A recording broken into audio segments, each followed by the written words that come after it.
26 апреля 1861 года Хайраддин Паша, абхаз по происхождению, великий просветитель Востока, визирь Туниса, Османской империи, министр военно-морского флота, стал председателем Высшего совета тунисского парламента.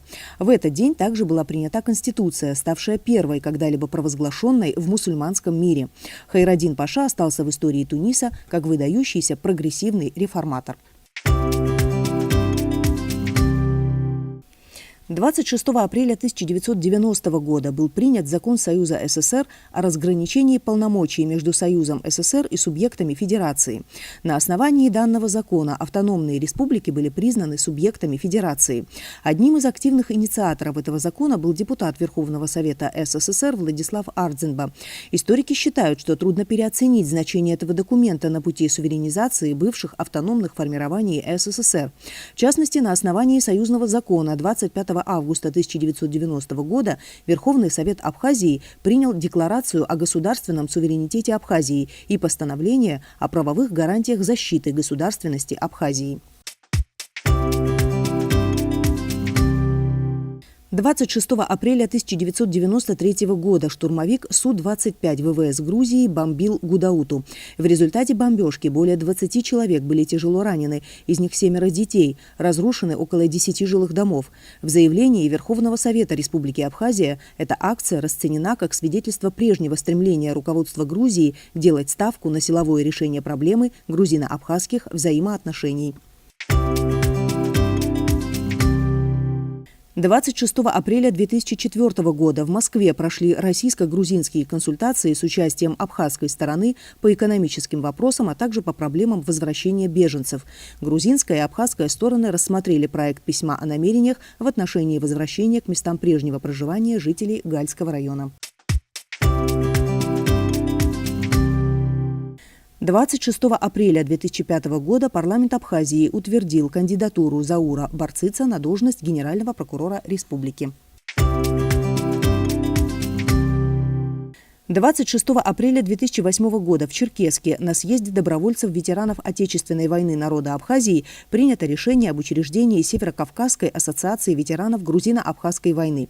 Цель создания организации – координация деятельности движения абхазских добровольцев, укрепление контактов, помощь семьям погибших добровольцев.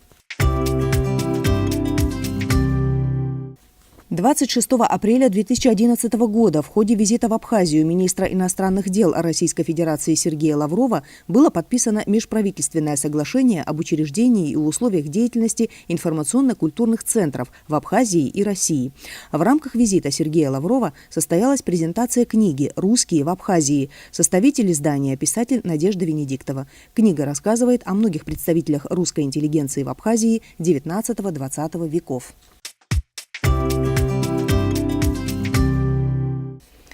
26 апреля 2011 года вступило в силу соглашение о взаимном безвизовом режиме между Абхазией и Россией. Ключевым моментом соглашения является введение безвизового режима поездок граждан двух стран, как по заграничным паспортам, так и по внутренним документам, включая свидетельство о рождении для несовершеннолетних детей. 26 апреля 2011 года в Абхазском институте гуманитарных исследований имени Гулия Академии наук Абхазии состоялась 55-я итоговая научная сессия, посвященная 110-летию Омара Бейгуа. На ней были представлены научные доклады сотрудников института по проблемам абхазского языка, литературы, фольклора, истории, археологии, этнологии и политологии. 26 апреля 1942 года родился Святослав Белза, музыковед, народный артист России, кавалер ордена Ахтябша третьей степени. В разные годы был сотрудником Института мировой литературы имени Горького Российской академии наук, автором и ведущим программы «Музыка в эфире», художественным руководителем студии музыкальных и развлекательных программ Останкино, вел цикл передач «Шедевры мирового музыкального театра» на телеканале «Культура». Святослав Белза не раз приезжал в Абхазию и вел концерты в рамках фестиваля Хибла Герзмава приглашает. 26 апреля 1964 года родился Джемалик Айба, герой Абхазии. В 1989 году принимал активное участие в деятельности Народного форума Абхазии Айтгалара. Он добровольцем отправился в Южную Осетию. Накануне грузино-абхазской войны и в начале ее находился в составе полка внутренних войск под командованием Владимира Аршба. Получил ранения в боях с грузинскими оккупантами в Сухуми, на Красном и Белом мостах. Участвовал в боевых действиях на Агумистинско-Эшерском фронте. За последние 10 лет в день 26 апреля самая высокая температура была зафиксирована в 2015 году, это 20 градусов. Самая же низкая в 2011 – 9 градусов.